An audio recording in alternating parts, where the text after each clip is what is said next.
My name is Cam Rogers, and you are watching the 49ers Report.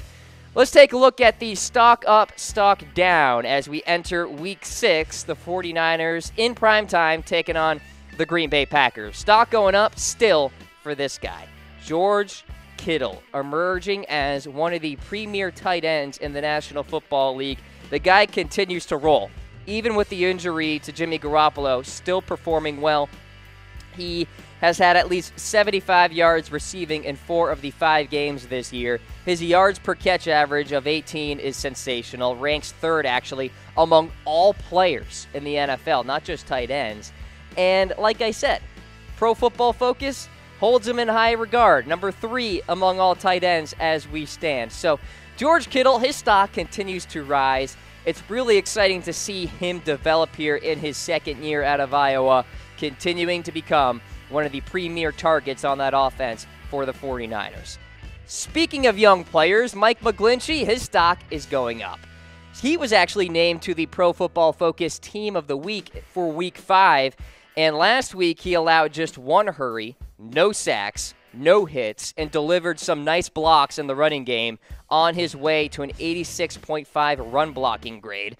The offensive line as a whole actually ranked 2nd in terms of pass protection a week ago. So I know sometimes you guys like to rag on the offensive line sometimes, but Mike Person has performed really well. Mike McGlinchey developing into his own, and Joe Staley is a stalwart there at left tackle too. So good job there for Mike McGlinchey a week ago. His pass protection needs to improve a little bit more, but the run blocking is there, and I like what I'm seeing so far.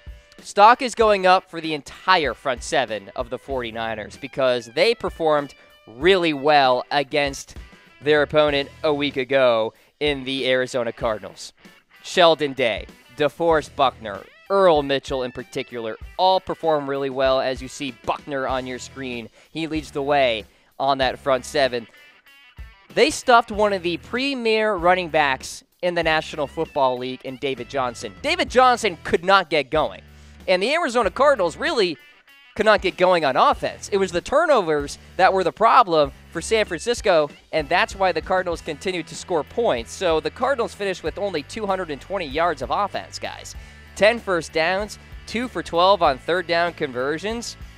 This is a nice building block game for the San Francisco 49ers front 7. Now, as you see on your screen, the pass rush, that's a whole different thing compared to actually stopping the run and holding your own on the line of scrimmage. Go ahead and grade the pass rush so far this season. A, B, C, D, or F. Go ahead and comment away.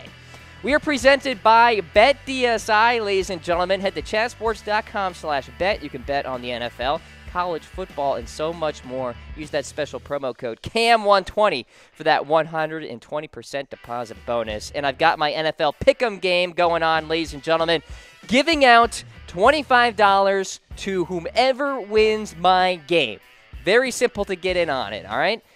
DM me on Twitter at Mr. Rogers99. I will get back to you with the directions on how you can sign up for free on BetDSI, play in my game. Again, free is the key word here. You pick games against the spread, and then if you finish in first place, you're getting $25 in your back pocket there. It's a beautiful thing, ladies and gentlemen. So go ahead, DM me on Twitter at Mr. Rogers99. CJ Beathard, his stock is going down. 34-54, 2 touchdowns, 2 interceptions against the Cardinals a week ago. The guy has 4 interceptions in just 2 games played. The problem here is that CJ Beathard is throwing the football way too many times.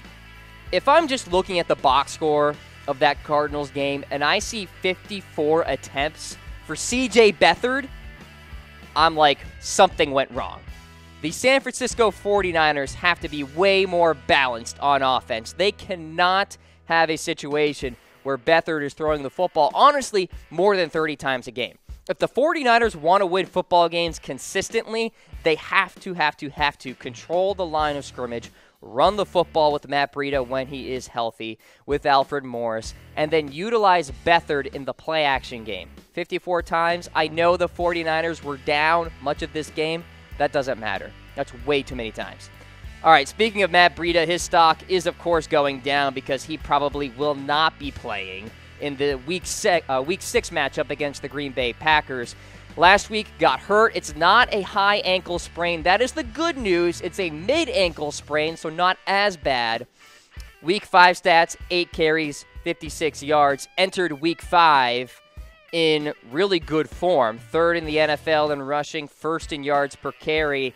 And now he's going down, and injuries just continue to pile up here for the 49ers. It's really hard to really get any sort of momentum going when you continue to see injuries there. So Matt Breda, his stock is going down. We shall see how long he is out.